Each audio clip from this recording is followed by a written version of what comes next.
In this video, I want to go ahead and start working on the points reward system, specifically for zombies. So, anytime we shoot a zombie, I want to be awarded 10 points, and anytime I get a kill, depending on where that shot hit, I want one of these sets of points, basically received. So, if we head over to our zombie game mode, we have the apply damage function, which is called whenever we shoot a zombie. Actually, this is kind of called in general. It's more of a general use function, so to speak. And here in the game mode, we want to kind of dictate what we need to, return. So we have the hit result, uh, and that's kind of more or less about it.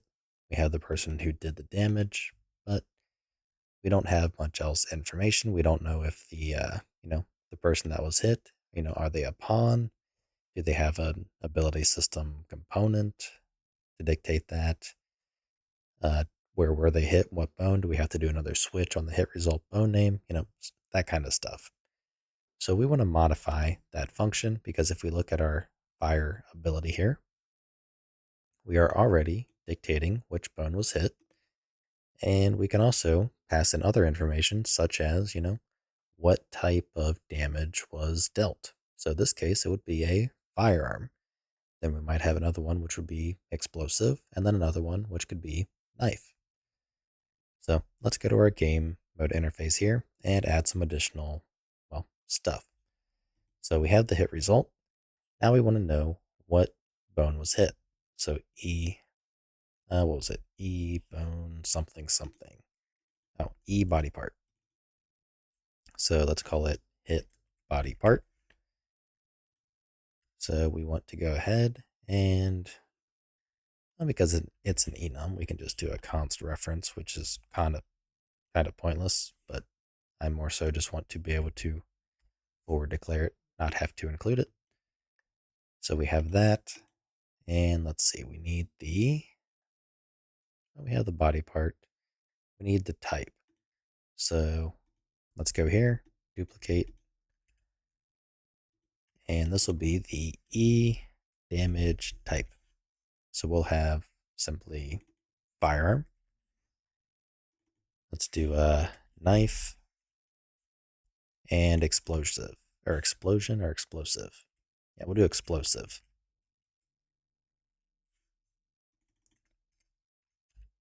And that's it. So we need a const E damage type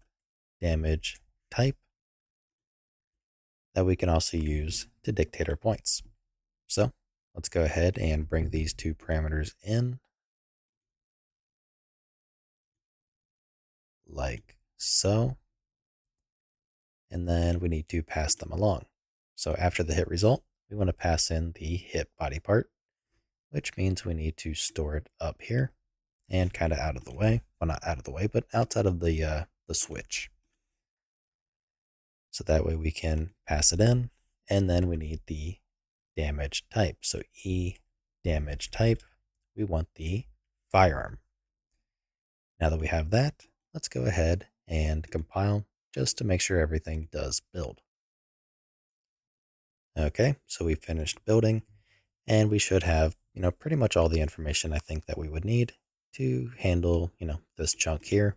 So explosive kill, explosive or lethal melee, and a general non-lethal hit being 10 points. So now in our zombies game mode, what we do is apply damage, and if whatever we applied damage to returns true, we know that a death has happened. So what we want to do is figure out, was it a lethal hit? So up here we can do a bool b was lethal equals this value here. So the apply damage function, in which case we can do b was lethal, just to dictate whether or not we want to apply damage. Now in our case, we are also going to want to do another check, and I know it's going to get a little bit, I guess, kind of ugly here, but basically we want to just simply see if we implement the ability system at all. So if in this case, we can do the damage interface and cast that. So I ability system interface equals cast ability system interface from the damage interface. And this way we can, make sure that it is actually a, something that can use it. So a player, for example. And I don't really care about anything else inside of it. I just want to know that this is in fact true, meaning we shot, a zombie. We didn't shoot a wall. Okay, so next up, at least this is going to be a kind of our identifier, in my opinion, for is this a player? Or, sorry, is this a zombie?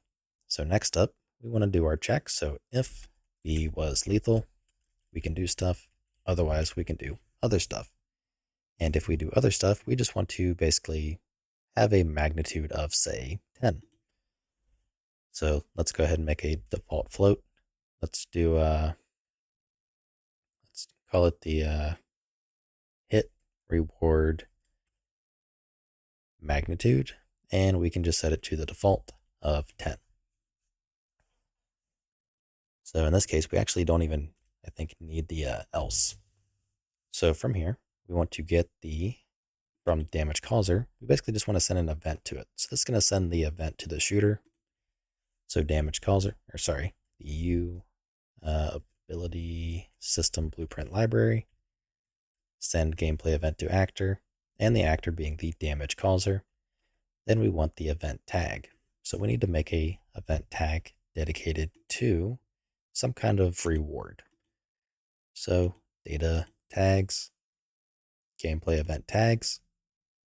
So we have revive, take damage, purchase, and such. Let's make a new one for reward. And this will be, just simply reward. So let's go ahead and do it in the definition as well. So gameplay event dot reward. So for the tag underscore gameplay event underscore reward, and then we need a payload. So f gameplay event data payload, and set the payload's magnitude to equal the hit reward magnitude, and just pass that in. So next up, make sure the include was right, which it was. I just put it in the wrong spot like normal. And we need to move our tags up here. And there we go. So we have our separation. So we are sending the payload basically. So whatever we define hit reward magnitude as, we can go ahead and basically, get the information. So we want to do a switch on the hit body part. And in this case, the case of, E body part, let's do most likely the torso. We can set the hit reward magnitude to 60. That was 70. Duplicate. So we have the torso, we have the head. We're not going to do the neck, given the case of how small the mannequin's neck hitbox is and everything. And I just don't want to. So we're going to have the torso, we're going to have the head, which is a 100-point kill shot. Then we're going to have the limb, which is 50. So the limb, in our case, can basically be default. So this is going to be the default case. And it's going to return us 50. Make sure that's right, which it is. Okay, so we have the torso, limb, and headshot. Now we want to do this as well if this is a firearm. So explosives are going to be different. So same thing, switch on damage type. In the case of E damage type firearm, we're going to run this switch.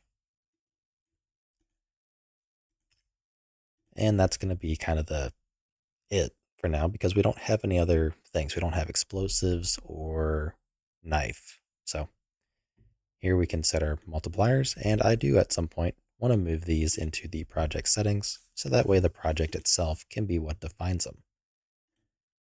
So I want to go ahead and just start building just to make sure everything's okay. And in the meanwhile, I want to go to our gas event listeners, and we need another event listener dedicated to a reward. So to begin here, let's go to where we have our last on purchase, and I'm actually going to do this up top. So this will be, no, yeah, on top. So this will be on reward or on rewarded gameplay event. I think is a decent enough name. And then the function can just be on rewarded. Then we need to go ahead and make the event. So on rewarded gameplay event, and call on rewarded. Then change the tag from revived, in this case, to reward. So that way, whenever we receive a reward, this function here will be called. So we have our payload, and we basically just want to give ourselves points. So in our case, we do have a apply cost to points function, which kind of does what we want. So what we can do is just change this to modify points and have it be the literal cost, so positive or negative. So let's go ahead and change this one to modify points. Or let's do add 2 points instead. And then change the negative cost to just cost. And then as we go down here, let's change the call to the newly named function. And on everything we purchase, we want to make it a negative value. So make these 3 a negative, and we are good to go. That way we are basically adding a negative number to us rather than, adding when we buy something for 100, we're not gaining 100 points, we're losing it instead. Then, and on rewarded, we can simply call add 2 points, passing in the payloads event magnitude. And that should take care of it. So we can do this when we also get revived. We can, add to our points too. That is something else, but this is for the, this will run for the person that was revived. However, from here, we can send a gameplay event to reward, well, the other player. So we want to do this as well. But for now, let's go ahead and give this a try just to make sure that we are actually, receiving rewards for, well, dealing damage and kills. Okay, so I did almost forget. In our start round function, we need to uncomment out where we actually start spawning the zombies. So that way we have zombies spawn with, the actual health and all that kind of stuff. And just wanted to make sure that the zombie we had out there is gone, which it seems to be. So now when we press play, we should be good to go. So let's do a test. So we have 5, 10, 20, 30, 40, 50, and then we go from 50 to 110. So 110 minus 50 is 60, and that was a torso shot. So torso hit is 60 for the kill, and the headshot should be, I think, 100. Yeah, 100.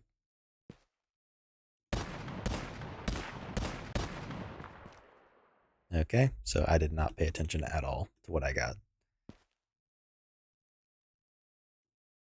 So 10, 20, 30, and we go from 30 to 120.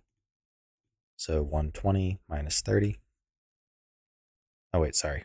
We had 10, 20, 120 minus 20. Sorry. So we had 100, and then the limb should be 50. So we can do 1, 2. and then we went from 1020 to 70. So 70, or sorry, not that, 70, 30 to 70. So 70 minus 30 is, dang nabbit, 70 minus 20 is 50. So let me try one more time just to make sure, because I feel like I'm counting incorrectly. So 1, completely missed. 1, 2, so 20 to 120. Yeah, that is 100. So I was counting the initial shot and trying to add 10 to it for whatever weird reason. I don't know. Anyways, that is going to be all for that. And yeah, we now have a way to earn our points. Let's try again really quick as a client just to make sure, but we should be good to go.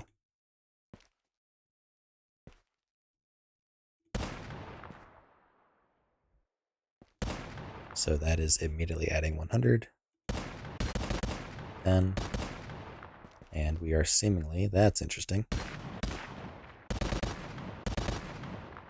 but we are, yeah, everything seems so far fine, like we are good to go. So that'll be all. If you like what I'm doing and you want to help support me, you can find a link to my Patreon in the description below, where you can also get early access to this entire series.